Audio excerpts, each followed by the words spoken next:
buenas noches. Nosotras somos Dos con Todo en este jueves 12 de diciembre, que se sintió más o menos festivo, man. Sí, había mucha gente también desde ayer aquí en la Ciudad de México, pues rumbo a la Basílica de Guadalupe. Y algunos negocios ni abrieron, entonces lo agarraron como festivo, no hubo mañanera. Sí. Hasta el transporte se sintió más... Una aura diferente. Bueno, pues, inauguramos en estos momentos el Guadalupe Reyes. Gracias por estar con nosotras esta noche. Bien, pues hablemos de el INE, porque ya hubo una respuesta por parte de la presidenta Claudia Sheinbaum. Por la madrugada, los diputados aprobaron el presupuesto para el siguiente año. Ya incluía este recorte al INE que les habíamos informado la noche de ayer, pero por la tarde la presidenta Claudia Sheinbaum en un video pues publica que estará garantizada la elección de juzgadores pese a este recorte al INE. Dulce, y también algo que comenta la presidenta Claudia Sheinbaum es que no habrá recortes, que no hay recortes a la parte de salud. Bueno, a la par, médicos de distintos estados protestaron hoy para denunciar la falta de insumos en sus hospitales. De eso va el con todo de este día. Tenemos testimonios de varias de ellas que nos cuentan qué es lo que está pasando en estos estados desde que inicia el IMSS Bienestar. Así es, hasta protestas hubo y todo, entonces siempre, como siempre, va a estar bueno el programa. Una pausa y arrancamos.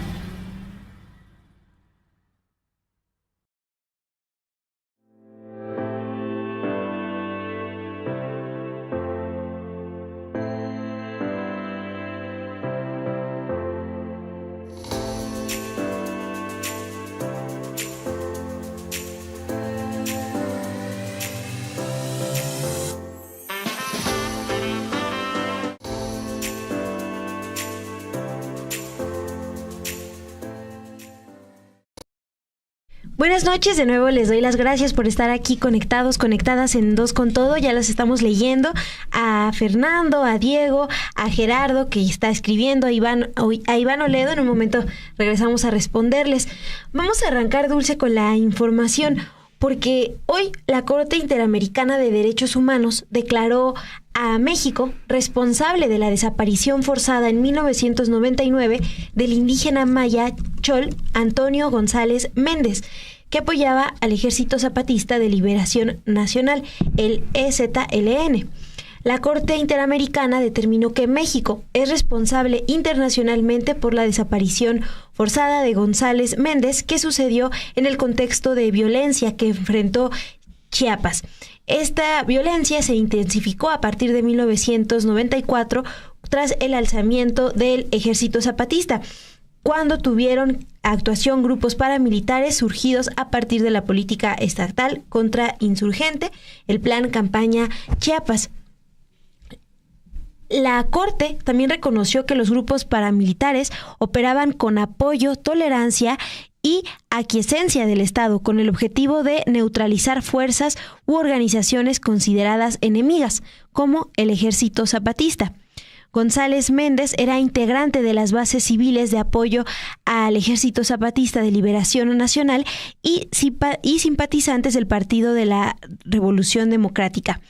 Lo que hoy concluye lo que se denunció antes de que este caso llegara a la Corte fue que González Méndez fue visto por última vez cerca de una zona donde actuaba el grupo paramilitar Paz y Justicia, y también hay señalamientos que indican que la última persona con que tuvo contacto tenía vínculos con esta agrupación. Eso es lo que concluye hoy la Corte Interamericana. También cuestionó la actuación del Estado mexicano por la falta de una investigación adecuada de los hechos, así como la afectación a la integridad personal de los familiares de González Méndez. Mon, esta sentencia de la cual das cuenta de la Corte Interamericana fue considerada como histórica por el Centro de Derechos Humanos Fray Bartolomé de las Casas, justamente ubicada allá en Chiapas, y que acompañó a la familia de este indígena maya Chol en su búsqueda. La organización humanitaria local dijo en un comunicado que si bien la sentencia es un avance significativo, es imprescindible, asegura, que el Estado mexicano y sus Fuerzas Armadas cumplan a cabalidad la sentencia de la Corte Interamericana y esclarezcan el paradero de González Méndez, y que además se inicie una investigación exhaustiva para esclarecer todas las violaciones graves a los derechos humanos ocurridas durante este conflicto armado interno que se presentó desde la década de los 90 en el estado de Chiapas.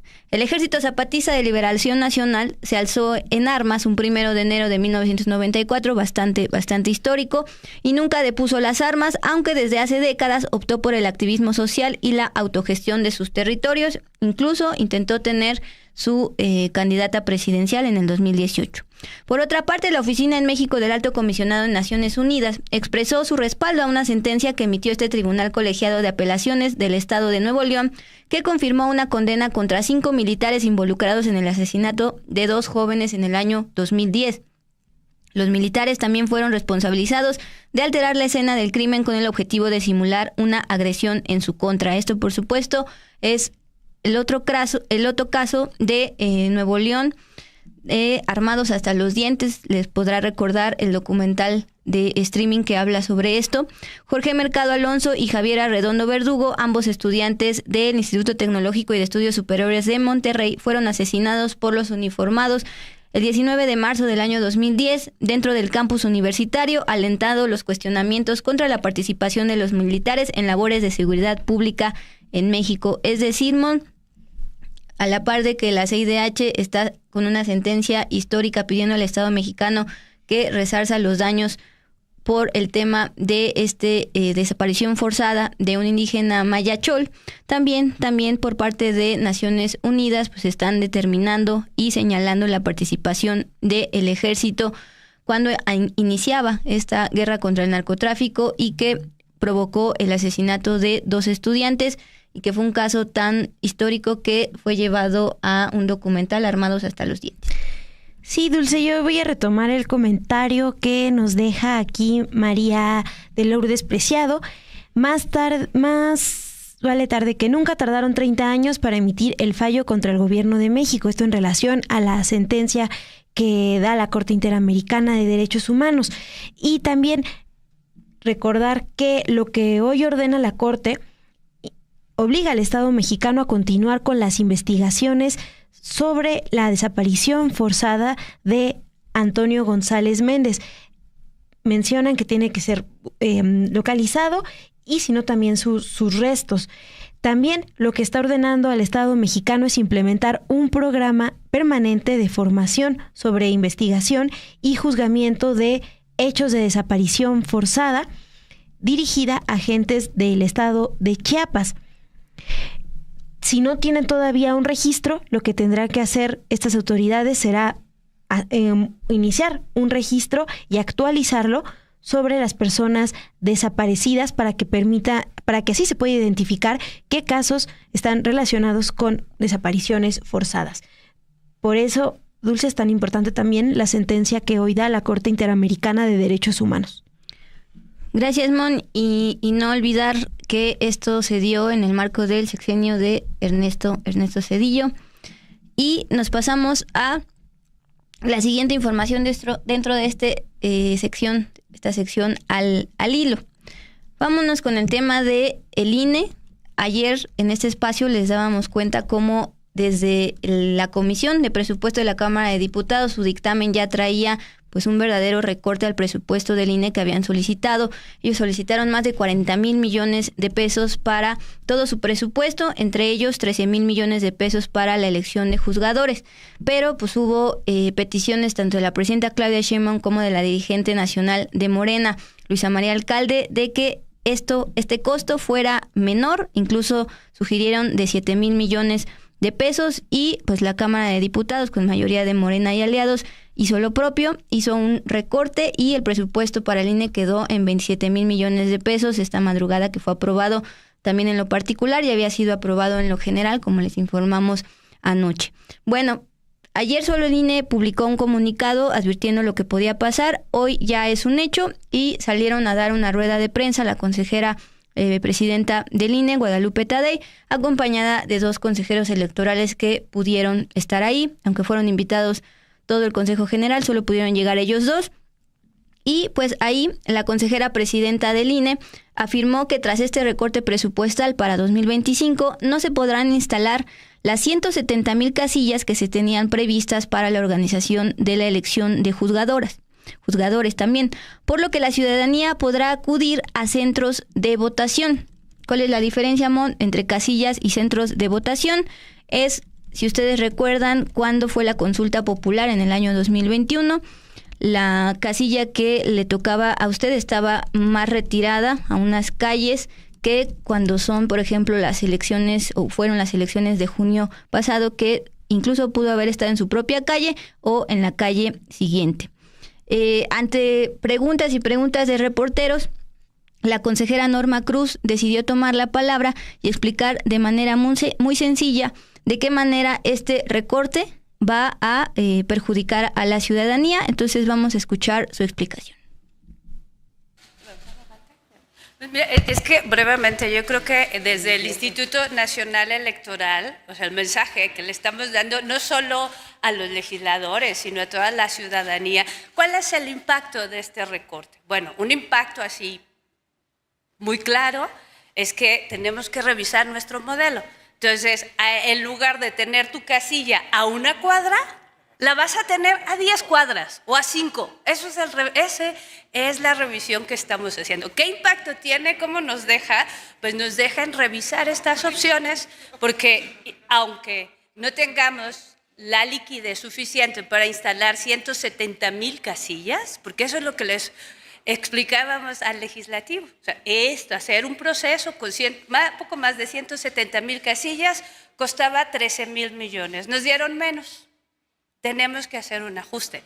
Ese ajuste, ¿a dónde va? No va, como ya nos comentaban, no vamos a ajustar ni a reducir la calidad, no vamos a tomar atajos para cumplir con cada una de las obligaciones que nos pone el proceso de integridad y de darle la calidad. Lo que sí nos obliga es a revisar, por ejemplo, que ahora tendremos menos lugares y centros de votación.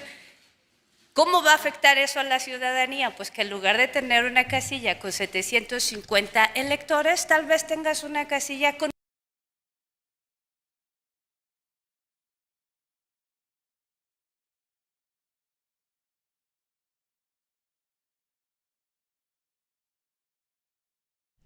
Bien, eso fue la explicación que dio casi al final de la rueda de prensa la consejera Norma Cruz, luego de que los reporteros preguntaban y preguntaban lo mismo. Claro que esta rueda de prensa fue encabezada por la consejera presidenta Guadalupe Tadei y ella pues fue la que adelantó cómo van a disminuir el número de casillas. La primera reflexión dice a la prensa: la instalación de las 172,000 casillas y la contratación de más de 52,000 colaboradores denominados supervisores electorales y capacitadores tendrá que sufrir una modificación, porque la cantidad prevista para ello implicaba el otro presupuesto, algo que ya habían advertido en su comunicado: si no nos dan los 13,000 millones, vamos a tener que instalar menos casillas. Sin embargo, la consejera presidenta insistió en que la calidad de la elección va a estar igual, no va a disminuir, y el instituto se encargará de garantizar que todas las personas con una credencial de elector vigente y que decidan acudir puedan acceder a las 6 boletas que se tienen previstas para que puedan elegir magistrados, jueces y ministros. Vamos a escuchar esta intervención de la consejera presidenta del INE, Guadalupe Tadei. ¿Qué toca por hacer? Sería la gran pregunta y la gran disyuntiva. En este momento en el instituto estamos ya listos para iniciar el análisis pronto y expedito de qué partes son las que tendrían que sufrir un recorte sustancial, y también con la mira puesta en que ante una posible necesidad extraordinaria habremos de tocar las puertas nuevamente al Congreso para que se nos haga una ampliación presupuestal si así se requiere. No dejará el instituto de hacer absolutamente ningún esfuerzo por cumplir con este mandato constitucional. Las áreas técnicas en este momento ya están trabajando. No necesariamente la cifra que equivale al recorte representa lo que tiene que ser el proceso electoral. Te recuerdo que están en este recorte también los 4,000 millones de pesos que se solicitan de manera precautoria para la consulta y que la Cámara de Diputados tiene a bien disminuir del presupuesto porque no hay ni una solicitud de consulta. Esa es una salvedad. Entonces no es así como que equivalente y dejan sin proceso electoral al instituto. El instituto tendrá que hacer una revisión de su propia estructura de proyectos para ver en cuáles vamos a dar prioridades o no vamos a dar prioridades. Tenemos muy claro que el mandato constitucional lo tenemos que cumplir, lo vamos a cumplir y lo vamos a hacer y lo vamos a hacer bien. En eso, la primera reflexión que comparto con ustedes es que la instalación de las 172,000 casillas y la contratación de más de 52,000 colaboradores denominados supervisores electorales y capacitadores electorales asistentes tendrá que sufrir una modificación porque la cantidad prevista para ello implicaba el otro presupuesto. El primer reajuste que tendremos que hacer es en la propia estructura de la elección. ¿Cómo la vamos a llevar a cabo? Ya no es, hasta este momento lo que se perfila es que no puede ser la instalación del total de las casillas, pero sí cuidaremos la territorialidad, es decir, la cobertura geográfica para todos los votantes. Sí se mantiene, por supuesto, la salvedad y la protección de que todos los que tenemos credencial para votar con fotografía vigente y aquellos que son salvaguardados por el acuerdo reciente tomado de la extensión del plazo para su renovación de credencial, aquellos que perdieron la vigencia después de los 10 años de haber sido impresa su credencial, todos ellos estarán en posibilidad de contar con una boleta en estos centros de votación, mesas de receptoras o como les vayamos a llamar. Yo no me atrevería a prejuzgar que esto va a salir mal. No, esto debemos de pensar y así lo hacemos desde el momento en que iniciamos nuestras actividades en este proceso, que va a ser un proceso correcto, con la misma calidad y sin culpar absolutamente a nadie de antemano, porque va a salir bien. Lo vamos a hacer y lo vamos a hacer bien. Bien, esa fue la respuesta como tal de la consejera presidenta del INE, Guadalupe Tadei. También los consejeros electorales decidieron tuitear al respecto. Una de ellas, la consejera Dania Rabel, porque ella puntualiza los riesgos que hay. Lo que ya está definido y sí va a ser un hecho es que van a ser menos de las 170,000 casillas que se tenían previstas, pero ella, como consejera y presidenta de la Comisión de Prerrogativas y Partidos Políticos del INE, desglosa otro tipo de riesgos. Se pone en riesgo el acondicionamiento de los centros de votación que deben contar con medidas de accesibilidad, por ejemplo, para silla de ruedas. Se pone en riesgo la impresión de las boletas en papel seguridad y con las medidas de seguridad que se han utilizado en las boletas de las elecciones federales pasadas. Hago énfasis en este punto porque en la rueda de prensa se le preguntó a la consejera presidenta si esto era un hecho, que no iba a haber papel seguridad. Dijo que se va a garantizar que haya papel seguridad.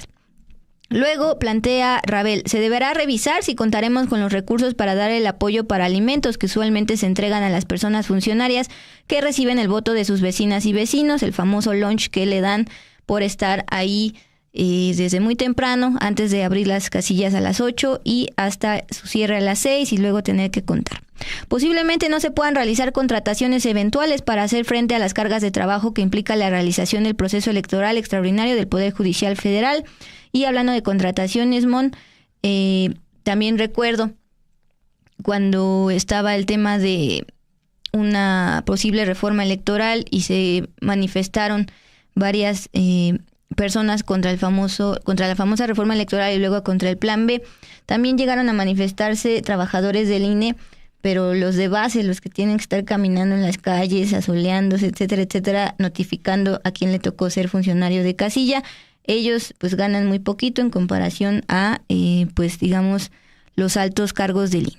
Bueno, eso con respecto a, como tal, el árbitro electoral, diciendo qué va a pasar por este recorte ya aprobado, ya es un hecho. No descartan pedirle a la Cámara de Diputados que pues les den un poquito de dinero si es que lo necesitan, pero están garantizando calidad. Con menos casillas van a tener que caminar más calles, pero calidad.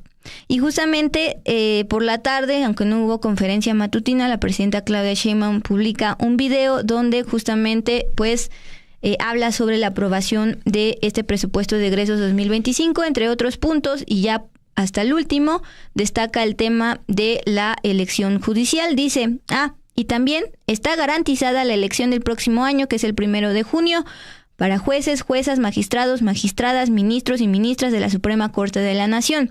La reforma al Poder Judicial también está garantizada en el presupuesto, y subrayo 1 de junio porque también acuérdense que el INE había pedido una prórroga de por lo menos 90 días por el tema de que no habían podido arrancar la organización ante las suspensiones contra la reforma judicial. Bueno, este es el mensaje de la presidenta. Y también está garantizada la elección el próximo año, que es el 1 de junio, para jueces, juezas, magistradas, magistrados, ministros y ministras de la Suprema Corte de Justicia de la Nación. La reforma al Poder Judicial también está garantizada en el presupuesto de egresos de la Federación. Pues siguen aquí los comentarios. Algunos nos escriben, bueno, bajen sus asesores, cada uno tienen muchos asesores, porque no se instalan las casillas en escuelas cercanas a los domicilios.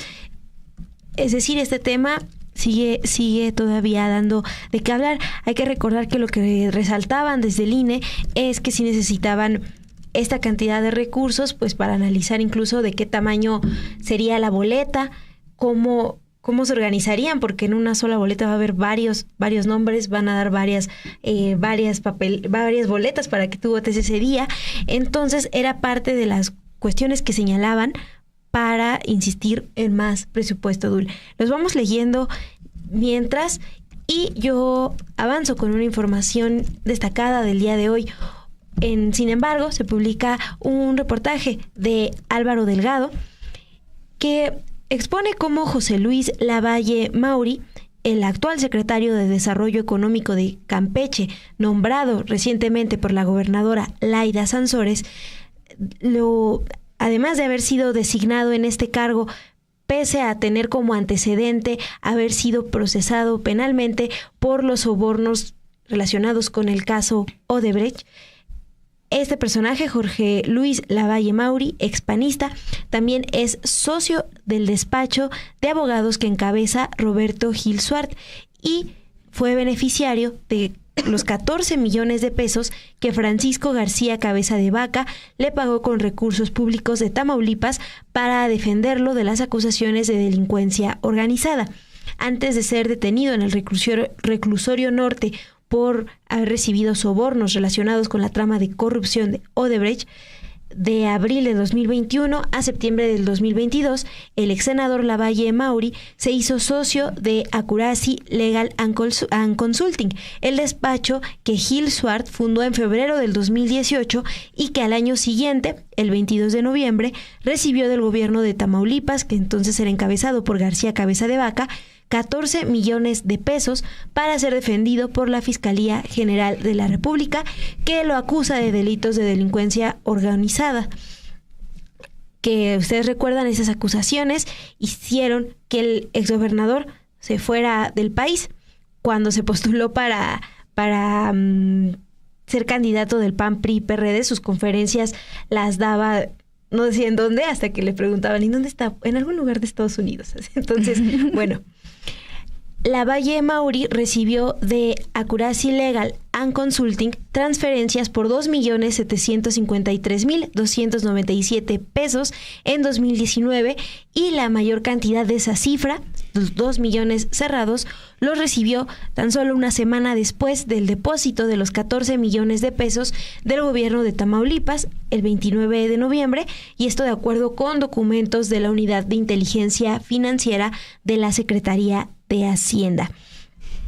Lavalle Mauri fue acusado denunciado por la Fiscalía General de la República de asociación delictuosa, cohecho y operaciones con recursos de procedencia ilícita. Es el único político del Partido Acción Nacional relacionado con los sobornos de esta transnacional brasileña Odebrecht, que fue denunciado por Emilio Lozoya Austin, el exdirector de Pemex durante el gobierno de Enrique Peña Nieto.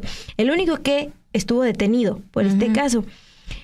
Porque recuerden que Emilio Lozoya también señaló como beneficiarios de estos sobornos a García Cabeza de Vaca, a Salvador Vega y a Francisco Domínguez, así como al exdiputado y hoy senador del PAN, Ricardo Anaya. Todos ellos los mencionó por haber recibido millones de pesos en efectivo para aprobar la reforma energética. Todos estos senadores, a excepción de Anaya, están directamente vinculados con el expresidente Felipe Calderón y Gil Suart, quien encabeza el despacho Accuracy Legal y quien recientemente se inscribió para ser ministro de la Suprema Corte de Justicia de la Nación. Dulce, esto es parte de lo que revela hoy Álvaro Delgado en ese texto que ya encuentran en Sin embargo MX completo. Y que a Lavalle lo van a encontrar en el gobierno de Laida Sansores allá en Campeche. Y a Gil Suart en las boletas para ser ministra. Sí, excelente. Que por cierto van a ser 6 boletas a diferencia de las 3 que fueron este junio. Y quiero regresar un poquito a ese tema del INE, bastantes comentarios al respecto de ustedes, gracias. Pegaso 1, esta elección no necesita papel especial, el de seguridad que hablábamos, ya que no participan partidos. Y hablando de partidos políticos, Mon, a pesar de este recorte al INE, por ley, el INE siempre tiene que darle 7,000 millones de pesos a los partidos políticos. Eso por supuesto quedó intocable. Los partidos políticos van a tener sus 7,000 millones de pesos, aunque ojo, el próximo año ya viene la reforma electoral y hablaremos bastante sobre el dinero de los partidos. Hugo González, ya deben implementar el voto electrónico, otro gran tema. Irma Domínguez, este es un gran comentario, gracias a Irma Domínguez. Bajen sus asesores, cada uno, tienen muchos asesores cada uno y les pagan mucho dinero. Ahí deben ajustar sus bonos y privilegios, son mucho dinero, bajen las prerrogativas a partidos políticos también, que por ley se le tiene que dar sí o sí 7,000 millones de pesos, recorte o no, los partidos van a tener su dinerito. Bien, nos pasamos rápidamente a la última nota de la sección Al Hilo, antes de irnos con el Con Todo. Me gusta la sección El Con Todo. Quiero preguntarles si les recuerda el nombre Nancy Juárez Salas algo.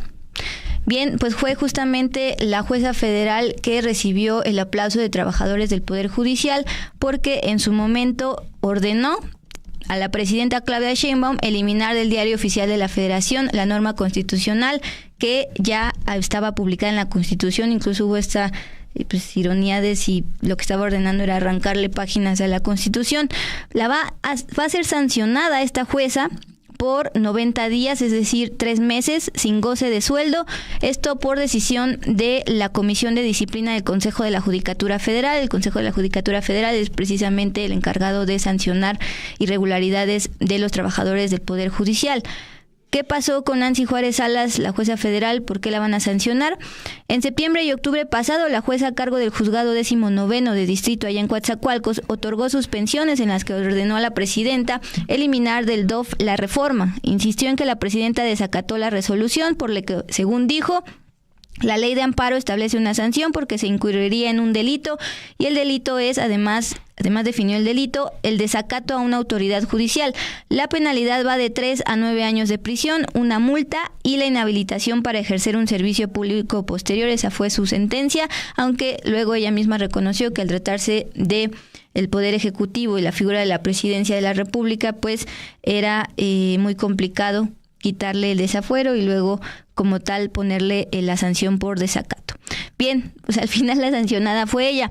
La sanción en esa ocasión fue por otros casos, por un procedimiento disciplinario que inició en 2022, por denuncias que se presentaron en su contra cuando ella era titular del Juzgado Segundo de Distrito en materia mercantil en juicio de cuantía menor con sede en Cancún, ahorita está en Coatzacoalcos. La secretaria de Gobernación, Rosa Isela Rodríguez, señaló hace una semana en la conferencia de la presidenta Claudia Sheinbaum que en abril del año 2021 el Pleno del Consejo ordenó la suspensión de la jueza tras las denuncias en su contra de 12 servidores públicos. Pero en marzo de 2023 la suspensión fue revocada y volvió a su puesto. Este jueves, Milenio, Rubén Mozo, que es Buenazo en la fuente judicial, informó que la suspensión es resultado de otras investigaciones porque aquí se le están él desglosa las conductas negativas, desempeño deficiente, incumplimiento del horario de trabajo, nepotismo, así como hostigamiento laboral. Son las irregularidades que el Consejo de la Judicatura Federal detectó y por ello la sanción durante 3 meses. Esta jueza no va a poder ejercer como jueza y además sin derecho a goce de sueldo. Solo para que recuerden, la Comisión de Disciplina del Consejo de la Judicatura Federal que aprobó esta sanción está conformada por las consejeras Lilia Mónica López, Eva Verónica Gives y Celia Maya. Las 2 últimas votaron a favor de la sanción y acuérdense, todo el Consejo de la Judicatura estuvo presente en este último informe de la ministra presidenta Norma Piña. Pues Dulce, ya no, creo que no recordaban aquí el nombre de la jueza. Ah, no, sí, Gerardo nos pone esa jueza, es toda una michita. Y bueno, sí, ya por hace unas semanas la mencionábamos mucho porque justo sí dio varias entrevistas y se recordaba que la presidenta estaba desacatando estos fallos y podría ser hasta inhabilitada para ejercer un cargo en el servicio público, pero ya decías, pues ella misma reconoció que era muy complicado que eso se aplicara. Y que al final la sancionada fue ella, así dio la vuelta a la vida. Pues Mon, es momento de irnos a la sección Con Todo. Estuviste platicando y cubriendo la manifestación de personal médico que justo se manifestaba por la escasez de insumos y medicinas básicas en hospitales que se convirtieron en el IMSS Bienestar. Una breve pausa y nos vamos con ello.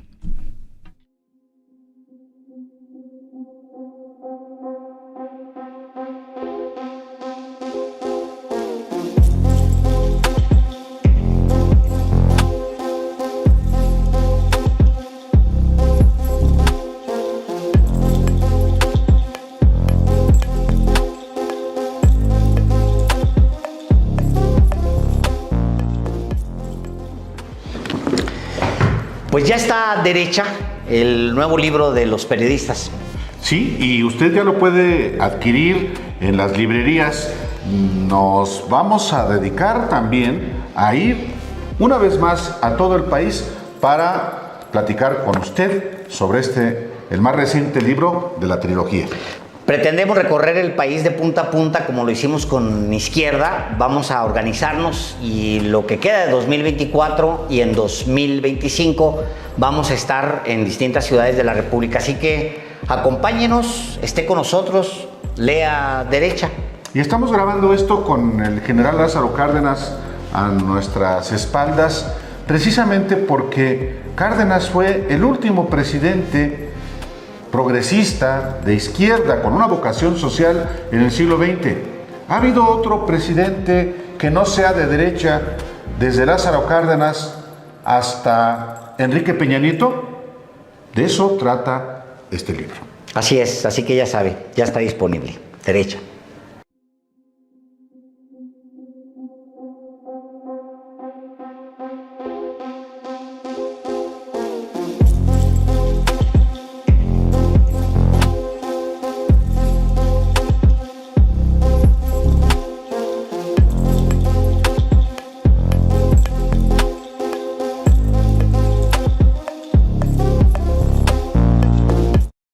La madrugada de este 11 de diciembre, los diputados, las diputadas aprobaron el presupuesto de egresos del 2025. Hoy también personal de salud protestó en distintas entidades para evidenciar sus preocupaciones ante la falta de insumos. También alertan porque el nuevo presupuesto no cumpla con las demandas que tienen los hospitales del país. Vamos con todo a escuchar los testimonios de varios y varias trabajadores.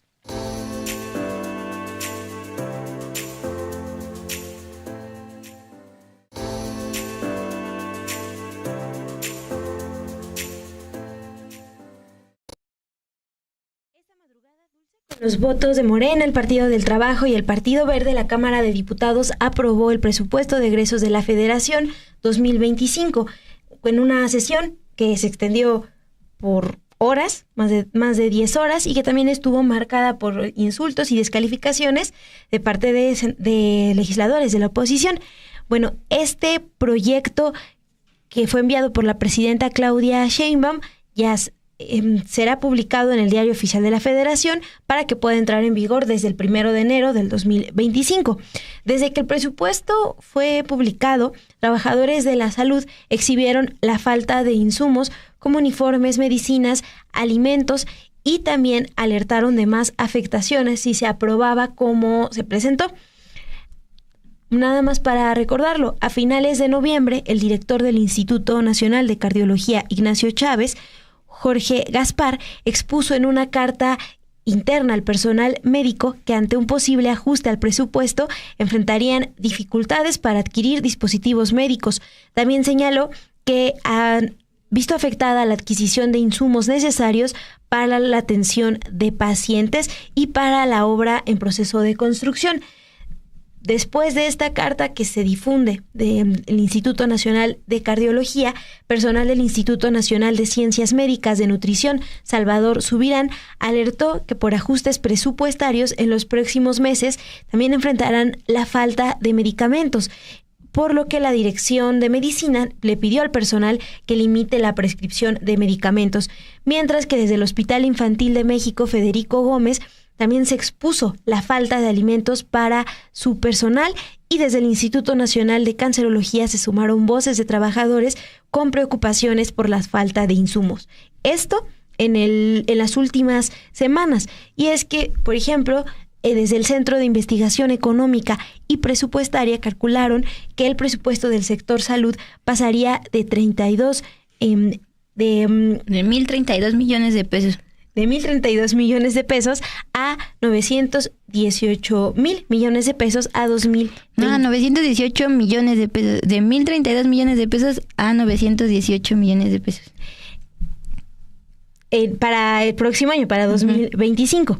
Bueno, ante esas alertas, la presidenta Claudia Sheinbaum negó desde el 2 de diciembre que el presupuesto para el próximo año contemple recortes para los institutos nacionales de salud, ahí donde son atendidas personas sin seguridad social, y la presidenta desde entonces aseguró que el presupuesto está integrado en el IMSS Bienestar, al igual que el gasto para medicamentos. Hoy en el video, donde también habló de la elección judicial, aseguró que está garantizada la salud, el IMSS Bienestar, el IMSS, el ISSSTE, porque ella plantea, ahí anduvieron diciendo, ya ven que no hay quien siga diciendo mentiras y calumnias, que se bajó el presupuesto de salud. Es falso. Tienen garantizada la salud y su mejora de todas las instituciones públicas para atender a todos y todas las mexicanas. Eso es lo que hoy planteó. Pero, en contraste, hay preocupaciones desde trabajadores del IMSS Bienestar. Para recordarlo, Dul, el IMSS Bienestar fue creado en el 2022 para brindar atención médica gratuita a las y los mexicanos que no cuentan con seguridad social. En septiembre del 2023, la Cámara de Diputados aprobó extinguir el Instituto de Salud para el Bienestar, el INSABI, que reemplazó a su vez al Seguro Popular, y desde entonces los servicios de salud pasaron al IMSS Bienestar. Hasta julio de este año, el IMSS informó que el IMSS Bienestar opera en 23 estados. Bueno, las preocupaciones del personal de salud, pese a que en este presupuesto aprobado para el próximo año sí se contempla un incremento para el IMSS Bienestar, las preocupaciones recaen en que no tienen, por ejemplo, certeza de cómo van a estar laborando, en qué condiciones, e incluso de denuncias por la falta de pagos. Bueno, hoy personal de hospitales del Estado de México, la Ciudad de México y Michoacán protestaron desde el Hospital Regional General Ignacio Zaragoza del ISSSTE. Buscaban llegar al Metro Boulevard Aéreo y cerrar la vialidad, pero la protesta la frenaron más de 50 policías. Lo que estaban exigiendo las y los trabajadores del sector salud era un diálogo con representantes del IMSS Bienestar.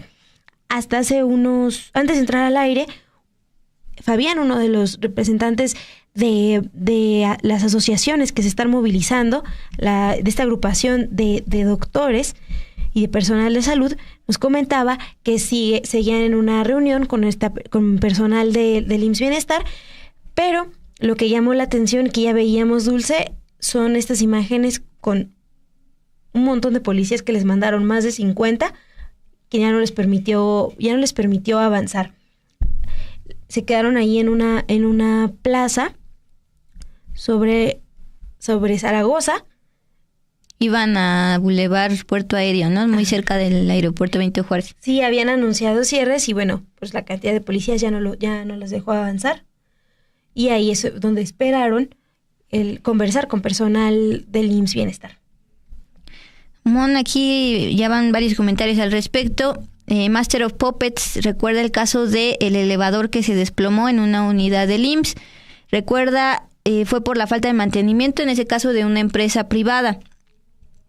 También por acá plantean Gerardo Meléndez, estos supuestos trabajadores están siendo manipulados, ellos han venido protestando desde el sexenio de AMLO, pues justamente porque desde hace años hay desabasto de insumos básicos como jeringas, pijama quirúrgica para meterse a hacer cirugías y demás. Esto no es político, es simplemente pedir herramientas para poder trabajar. El Pegaso 1, es extraño que los empleados sean los que se quejen y no los usuarios. No, los usuarios se quejan, pero con los empleados, y parte de eso lo cuentan justamente las entrevistas que tuviste con este personal. Y Simón. Sí, Dul. Vamos a ver, si te parece, y escuchar qué es lo que comentaban parte de las personas que hoy se movilizaron.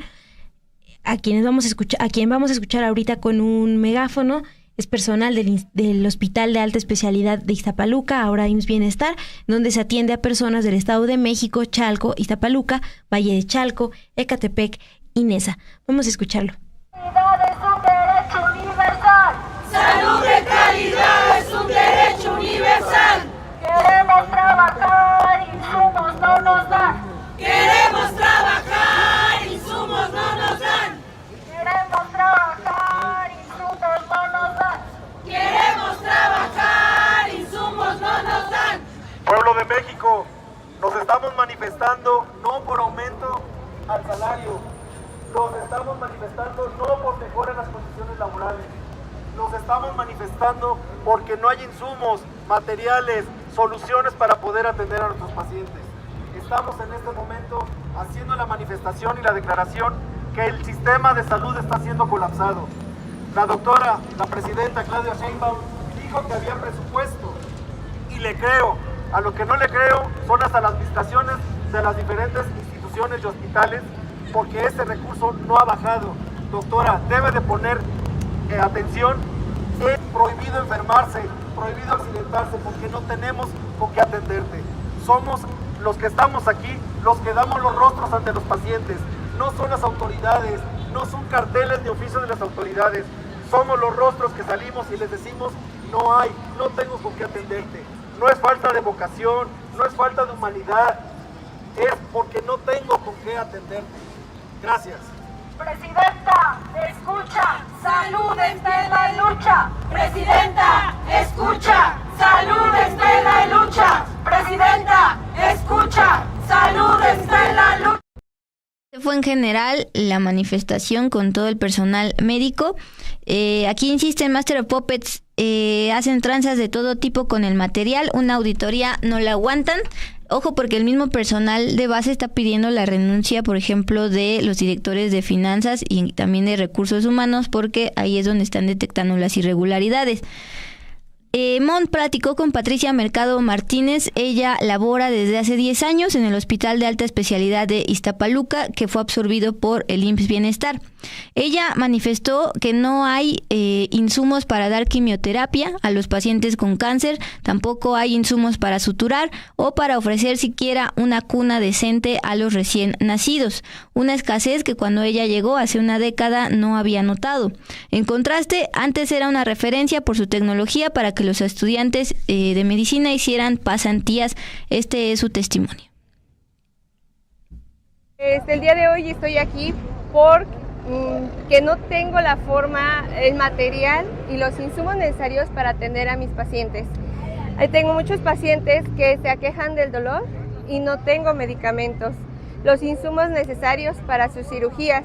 Hay cirugía, es un hospital de tercer nivel y no puede ser posible que en 11 meses ese hospital haya llegado a estas decadencias tan horribles de atención del paciente. Somos un hospital de referencia de muchos estados de la República y sin embargo no tenemos la atención ahorita adecuada para ellos. Ellos nos dicen que no los atendemos de la forma que debe de ser, pero ¿por qué? Porque no tengo cómo hacerlo. ¿Cómo le doy una quimioterapia a un paciente si no tengo el equipo necesario para colocarle su quimioterapia? ¿Cómo dreno ileostomías? ¿Cómo vemos las cirugías de alta complejidad de los pacientes si no hay suturas adecuadas para ellas? Estar haciendo una sutura de piel con un dermalón del 6-0, 5-0, 3-0, esa no es la atención adecuada al paciente. Tener que atender a los recién nacidos en un bacinete porque las cunas ya no hay, porque se acabaron, porque están descompuestas, porque están en mal estado y que no haya respuesta, que nos digan es que la tiene que arreglar el IMSS Bienestar. Bien, les adelantaba que justamente el propio personal médico está pidiendo la renuncia de las direcciones de finanzas, los que manejan el dinerito, y también de recursos humanos. Justo escuchemos esta parte de Patricia. Un hospital que está trabajando a menos de su 50% de capacidad. Es un hospital donde es de muchas camas sensables y que ahorita no haya cirugías ambulatorias. Todo está detenido por esta causa. ¿Y les dicen que tiene que ver por este cambio, que ahora ya son parte de qué? No, nos comentaron que hay presupuesto para la institución. Inclusive la doctora Claudia dijo en su mañanera que el hospital tiene presupuesto para atender a los pacientes, para pagarnos como personal. Sí, nos pagaron la quincena, sin embargo no hay material para atender al paciente. Bueno, también César, enfermero del Hospital General Gustavo Vaz Prada en Nezahualcóyotl, del Instituto de Salud del Estado de México, acudió hoy a protestar. Él dijo que llevan años con falta de insumos, como ropa quirúrgica o medicinas. También con falta de material para atender a pacientes que viven al día.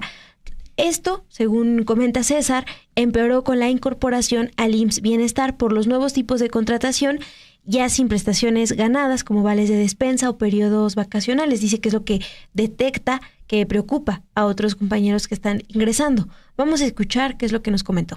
Los nuevos compañeros que están integrando ya no están ingresando con estos beneficios anteriores. A nosotros se nos ha estado amagando con que van a desaparecer, no van a desaparecer. Estamos en la incertidumbre total.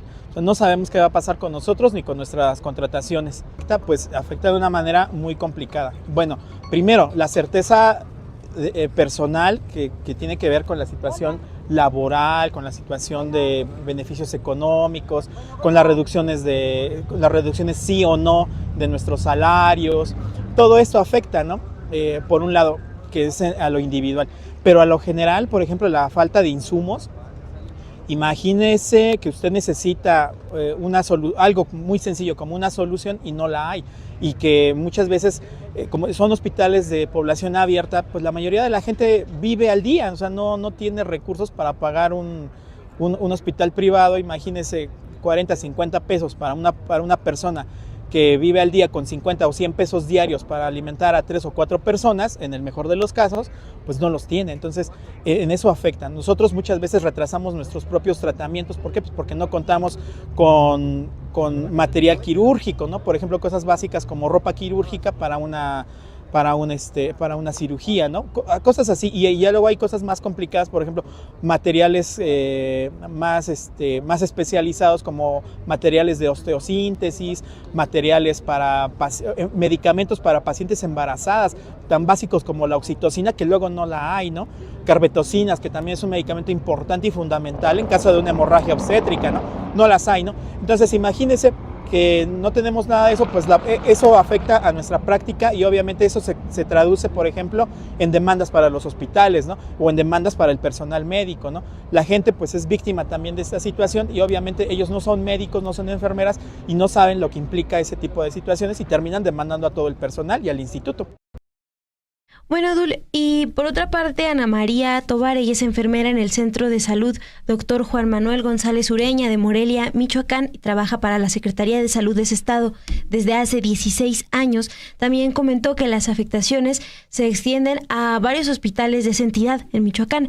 Denunció, por ejemplo, que desde que regresó a laborar en junio, después de que solicitó una licencia sin goce de sueldo, le comentaron que ya era parte del IMSS Bienestar. Bueno, eso en un primer momento, pero después de este anuncio, hasta la fecha, es decir, tiene 11 quincenas que no recibe un salario. Changle.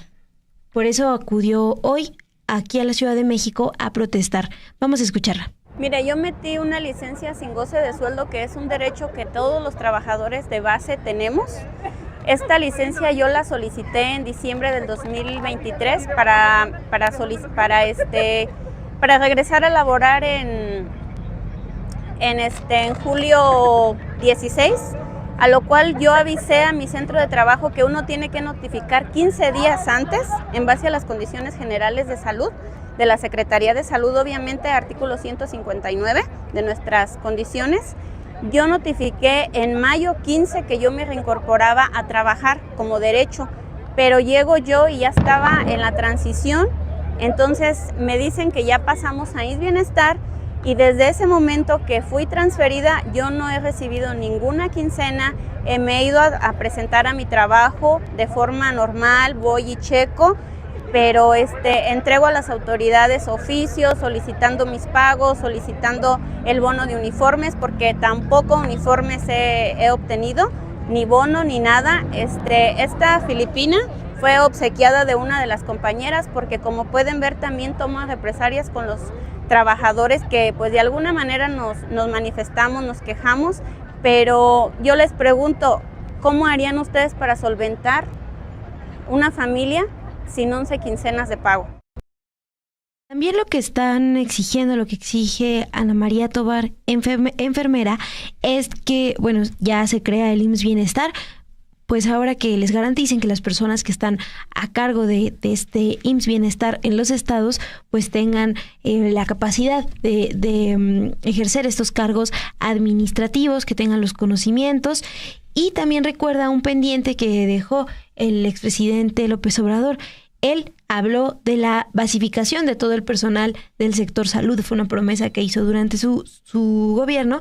Y bueno, hoy Ana María Tobar, enfermera, lo recuerda de esta manera y también, pues, sobre todo después del trabajo que realizaron todo el personal médico después de la pandemia por la COVID-19. Vamos a escucharla.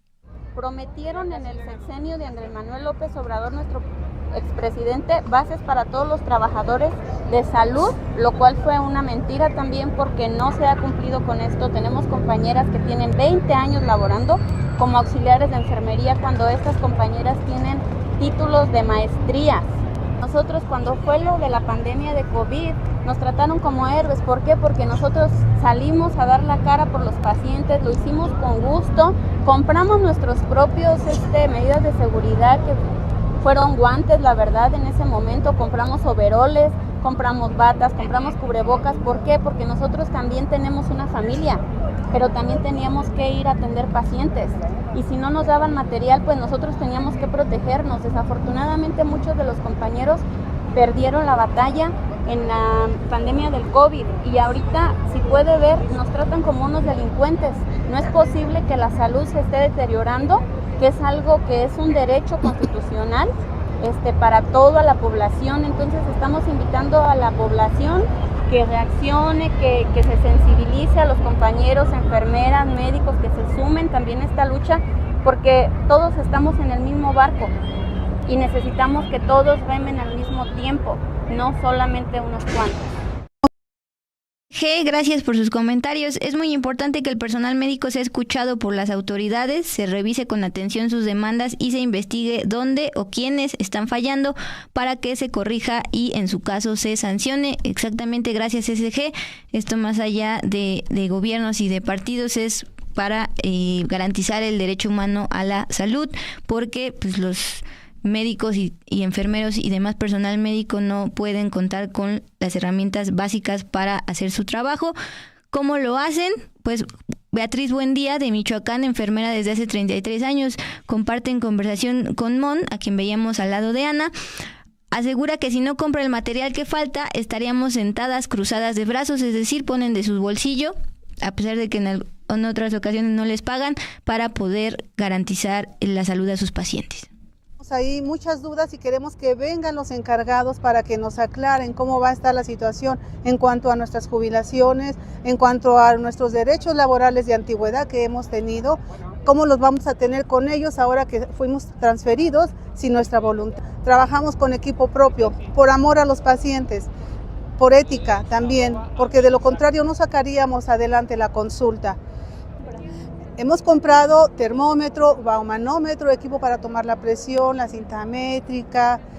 Desde eso tan fácil es lo que no tenemos para atender a un paciente. Un paciente no puede pasar atención de un médico si no le tomamos su presión, si no sabemos cómo están sus signos vitales.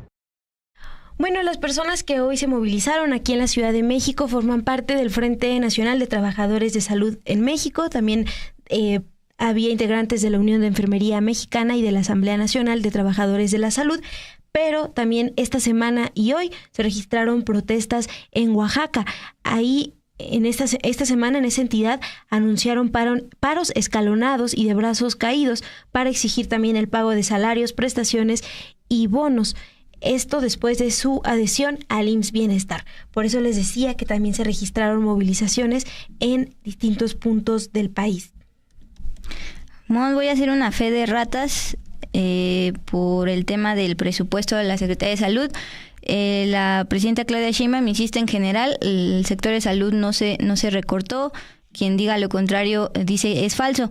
Le pasé por favor a Luis este cuadro generado por el CIEP, este centro que se dedica desde hace bastantes años, también más allá de los sexenios, a analizar cómo queda el presupuesto. Bueno, ellos hacen este desglose, no solo de la Secretaría de Salud, sino de todo el ramo de la Secretaría de Salud. Y justamente pues estamos hablando de que en el presupuesto de 2024, el año pasado, eran 1.32 mil millones de pesos, algunos más que a otros. Por ejemplo, al IMSS, por ejemplo, estábamos hablando de IMSS Bienestar, antes de que se generara como tal IMSS-Bienestar, son 475 mil millones para el IMSS Bienestar son otros 134 mil. Y, por ejemplo, veíamos ahí pues enfermeros del Instituto de Salud, pero a nivel estatal, Estado de México, ese es otro gran costal, estamos hablando a nivel federal.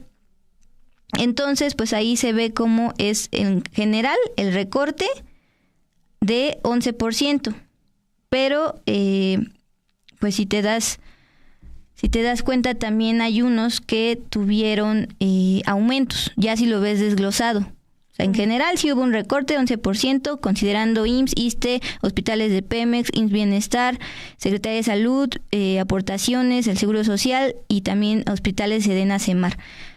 Y si te lo vas por desglose, pues hay un aumento, por ejemplo, a el IMSS en general de 3.5%, al IMSS Bienestar, de hecho, ojo con esto, un aumento de 23%, y generan ahora sí ya como tal los de bienestar, y aportaciones al Seguro Social le hacen el mayor recorte, pues justamente por esta fusión con IMSS Bienestar.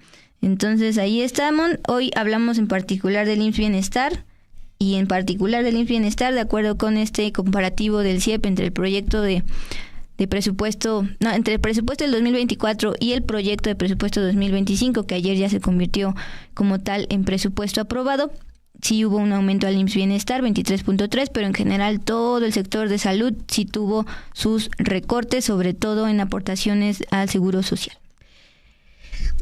Gracias, Dulce, por explicarnos aquí, porque yo también te preguntaba, sí, creo que no quedó muy claro la cuestión de las cifras, pero tú eres muy buenísima con eso, lo explicaste bien, gracias.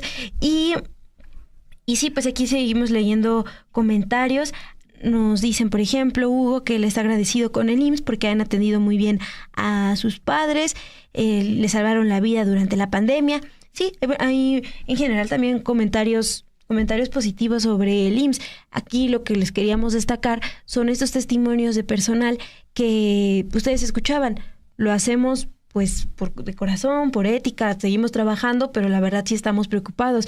Y también comentaba una de las enfermeras, es que somos muchos, pero pues les importa evidentemente mucho el trabajo, es importante que estén ahí y por eso estamos viniendo por turnos.